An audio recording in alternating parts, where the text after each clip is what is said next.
आप हैं बिहार संवाददाता के साथ और मैं हूं मनोज चतुर्वेदी।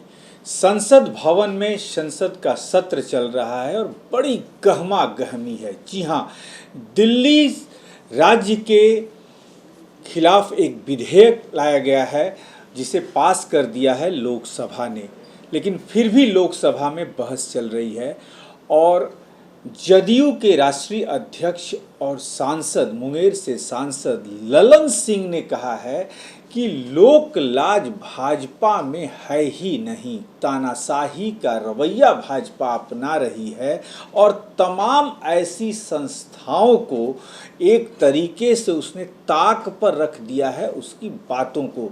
इसलिए भाजपा के पास कोई लोक लाज नहीं है। भाजपा जो है वो एक तरह से कह लीजिए आप, तो वो शब्द उन्होंने ऐसे ही कहा कि हमारे पास शब्द नहीं है भाजपा के बारे में कुछ कहने के लिए। पहले हम सुनवाते कि ललन सिंह ने किस तरीके से कहा है इस बात को। बातों का उल्लेख किया, उन्होंने सुप्रीम कोर्ट के कुछ पारा का भी उल्लेख किया,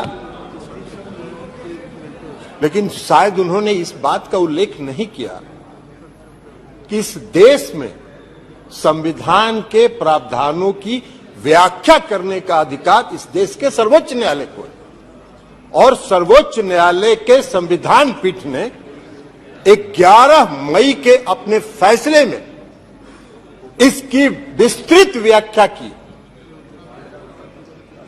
उन्होंने पढ़ा, कई प्रावधान पढ़े, कई पारा पढ़े, लेकिन जो उनकी सुविधा के मुताबिक उनको सूट करता था वो पारा उन्होंने पढ़ा।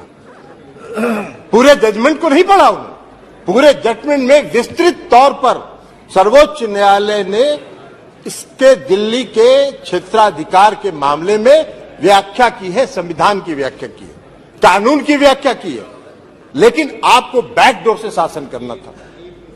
11 मई को जजमेंट आता है, 19 मई को सुप्रीम कोर्ट बंद होने वाला है, 19 मई को आप अध्यादेश लाते हैं और उसके पहले आप सुप्रीम कोर्ट में रिव्यू पिटीशन फाइल करते हैं। ये लोकतंत्र है क्या?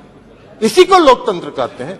ऐसे ही लोकतंत्र को आप चलाना चाहते हैं? सभापति महोदय, लोकतंत्र चलता है लोक लाज से और इस सरकार ने सारे लोक लाज को ताखे पर रख दिया और डुबो के इस दिल्ली में शासन करना चाहते हैं। आप बैकडोर से शासन करना चाहते हैं।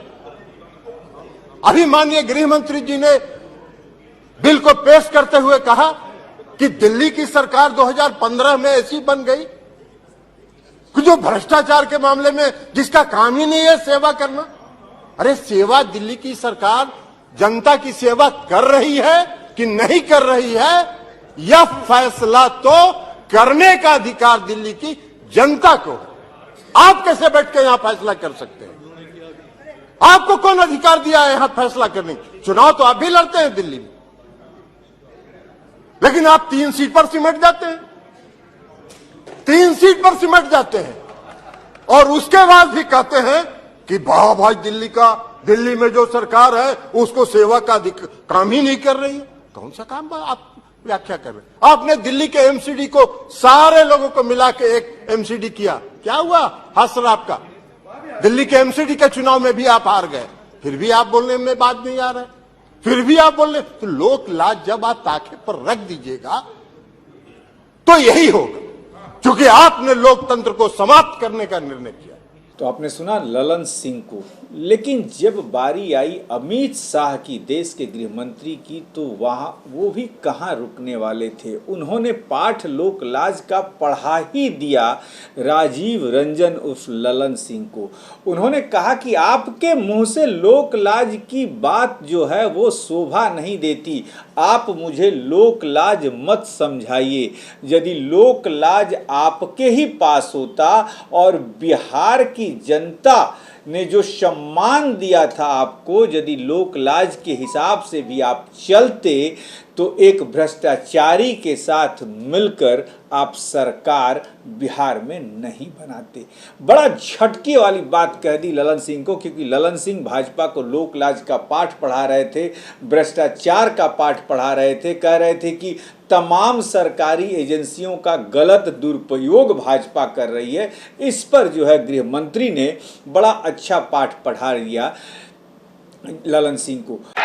माननीय अध्यक्ष जी, जेडीयू का जन्म ही आरजेडी का विरोध करने के लिए हुआ। यूनाइटेड जनता दल तोड़ दिया, वो जेडीयू आज सत्ता प्राप्त करने के लिए गठबंधन में है। गृह मंत्री ने कहा कि आप लोकलाज का हमें पाठ मत समझाइए, देख लीजिए बिहार में किस लोकलाज की आप बात करते हैं, लोकलाज में आप रहते तो ये काम आप नहीं करते। फिर जो है संसद में हंसी के फुहारे चल दिए, तमाम सांसद जो है हंसने लगे और ललन सिंह जो राष्ट्रीय अध्यक्ष हैं, जदयू के सांसद भी हैं, उनको कोई बात बोलते नहीं बनी। अब देखना ये है कि संसद से जब बातें ये निकली हैं तो क्या प्रवक्ता भी कोई इस पर बयान देते हैं या नहीं, इस पर भी हमारी नज़र बनी रहेगी। आप बने रहिए हमारे साथ। नमस्कार।